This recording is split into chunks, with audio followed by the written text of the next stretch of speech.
Assalamualaikum warahmatullahi wabarakatuh. Alhamdulillahirabbil alamin. Assalatu wassalamu ala asyrafil anbiya'i wa imamil mursalin, amma ba'd. Para alumni, anak santri yang selalu kami muliakan, pada kesempatan kali ini ada beberapa alumni yang menanyakan, bahkan memberikan informasi bahwa di daerahnya terjadi semacam perdebatan, memperdebatkan peringatan Maulid Nabi.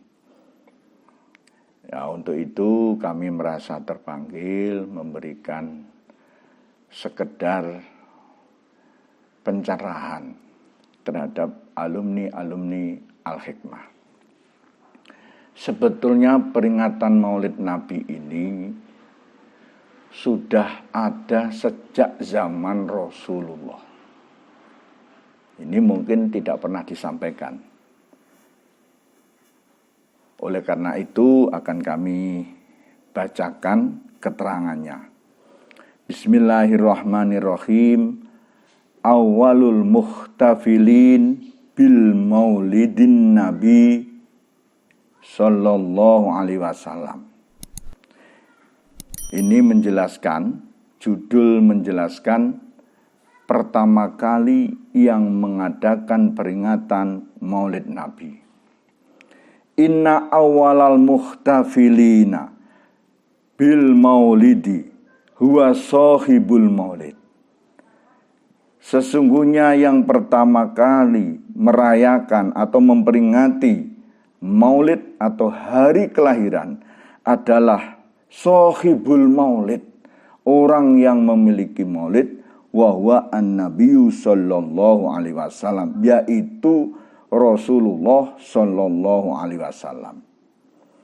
Kama ja'a fil hadis, sebagaimana dijelaskan pada hadis an Abi Qatadah, dari Abi Qatadah, anna Rasulullah sallallahu alaihi wasallam su'ila an saumi yaumil isnain.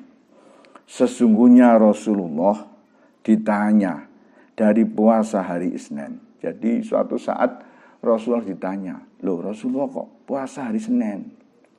Faqala, Rasulullah menjawab, fihi wulidtu wa fihi unzila alayya. Rawahu Muslim fi sahih fi kitab Siyam. Kata-kata fihi wulidtu, kalau diterjemahkan, karena hari Senin adalah hari kelahiranku. Nah, ini yang perlu digarisbawahi. Artinya apa? Rasulullah tahu kelahirannya, akhirnya diperingati dengan cara berpuasa. Nah, makanya digarisbawahi, Rasulullah juga memperingati hari lahirnya, tapi beliau berpuasa, cara memperingatinya. Nah, sekarang bagaimana cara memperingati ikhtifal atau peringatan Maulid? Ini kan didesain sesuai dengan keadaan. Nah, keterangan ini fahada as-sahhu wa as-sarhu nasin fi masyru'iyatil ikhtifal bi Maulidin Nabi asy-syarif. Keterangan ini adalah paling sahih atau paling jelasnya nas dalam memperingati ikhtifal atau peringatan Maulid Nabi yang mulia. Adillatu jawazil ikhtifal bi Maulidin Nabi sallallahu alaihi wasallam, dalil-dalil yang menjelaskan diperbolehkannya memperingati Maulid Nabi sallallahu alaihi wasallam. Yang pertama, kenapa ini diperingati? Yang pertama, innal ikhtifal bi Maulidin Nabi sallallahu alaihi wasallam ta'birun anil farahi was sururi bil Mustafa sallallahu alaihi wasallam. Yang pertama, sesungguhnya memperingati Maulid Nabi adalah merupakan gambaran rasa bahagia atas lahirnya Al-Mustafa, yaitu Rasulullah sallallahu alaihi wasallam. Wa qadin tafa'a bil kafir. Dan kebahagiaan dengan lahirnya Rasulullah ternyata bisa memberikan kemanfaatan orang kafir. Faqad ja'a fil Bukhari, sungguh telah datang dalam hadisnya Imam Bukhari, annahu yukhaffafu an Abi Lahabin kulla yaumil isnain bisa babi itkihi li Suwaibah jariyatu lamma basaratu bi wiladatil Mustafa sallallahu alaihi wasallam. Dalam keterangan hadis Imam Bukhari dijelaskan, sesungguhnya Abi Lahab setiap hari Isnin gara-gara memerdekakan Suwaibah jariyahnya, ketika diberi kabar bahwa Rasulullah telah lahir, Al-Mustafa, Rasulullah telah lahir, Muhammad waktu itu telah lahir, dia merasa bahagia, merasa senang. Akhirnya Suwaibah jariyahnya, budaknya dimerdekakan. Nah, ini dalam keterangan hadis Imam Bukhari dijelaskan setiap hari Senin beliau diringankan siksanya. Ini orang kafir. Orang kafir saja merasa bahagia dengan lahirnya Rasulullah. Siksanya diringankan.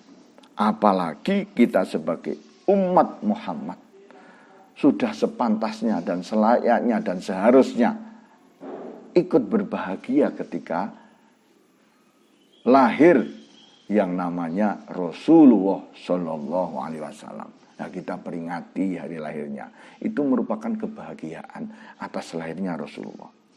Yang kedua, annahu Shallallahu Alaihi Wasallam kana yu'azzimu yauma maulidihi wa yashkurullaha ta'ala fihi ala nikmatihil kubra alaihi kama dzakara fil hadis as-sabiq.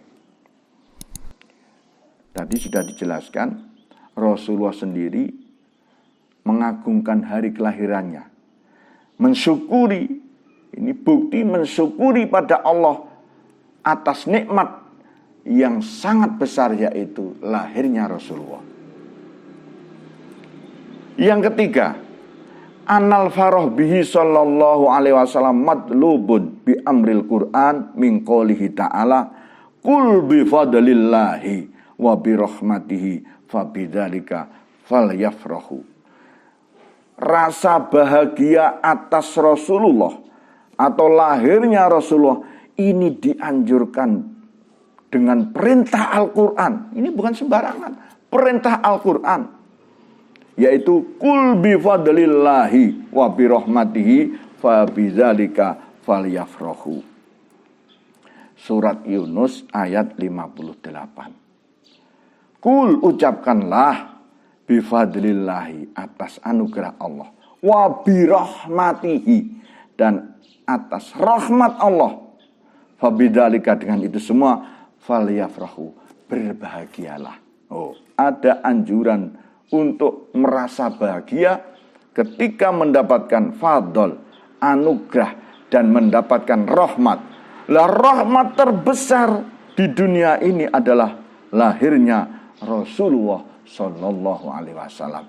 Hal ini terbukti firman Allah, wa ma arsalnaka illa rahmatan lil alamin, surat Al-Hajj ayat 107. Jadi Rasulullah diutuskan rahmatan lil alamin, sebagai rahmat alam semesta. Nah, inilah karena Rasulullah lahir ini merupakan rahmat terbesar, lahirnya Rasulullah, kita sudah patut harus merasa bahagia. Ini anjuran Quran. Adapun caranya ya monggo, baca Quran, baca sejarahnya Rasulullah untuk mengingat betapa perjuangan Rasulullah. Sedekah, ya monggo. Itu kan variasi dari masing-masing. Qala Rasulullah sallallahu alaihi wasallam, ini hadis yang menjelaskan berkahnya orang yang mau mengagungkan hari lahir Rasulullah. Man azzama maulidi kuntu syafi'an lahu yaumal qiyamah. Wa man anfaqa dirhaman fi maulidi faka'annama anfaqa jabalan min dahabin fi sabilillah. Rawahu Ibnu Asakir.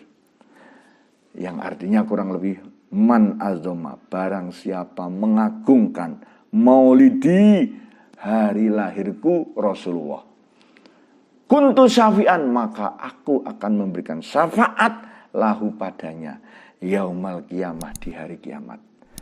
Wa man anfaqa dirhaman, dan barang siapa infak 1 dirham fi maulidi, untuk maulidku, memperingati maulidku maksudnya, faka'annama anfaqa jabalan, maka seakan-akan infak gunung min dahabin, dari emas, fi sabilillah, untuk sabilillah, atau mempertahankan, mengagungkan agama Allah.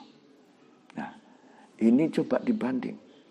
Kalau 1 dirham itu saja seakan-akan infak gunung emas. Kita nggak mungkin punya gunung emas. Berkah maulid inilah yang selalu kita harapkan, lebih-lebih mendapatkan syafaat di hari kiamat nanti. Sebetulnya banyak sekali keterangan-keterangan dari para sahabat, dari yang lain. Tapi saya cukupkan ini, mudah-mudahan bisa memberikan manfaat dan pencerahan. Nah, nggak perlu diperdebatkan. Kalau mau, monggo. Tidak mau syafaat, ya silakan. Itu kan tinggal tergantung masing-masing.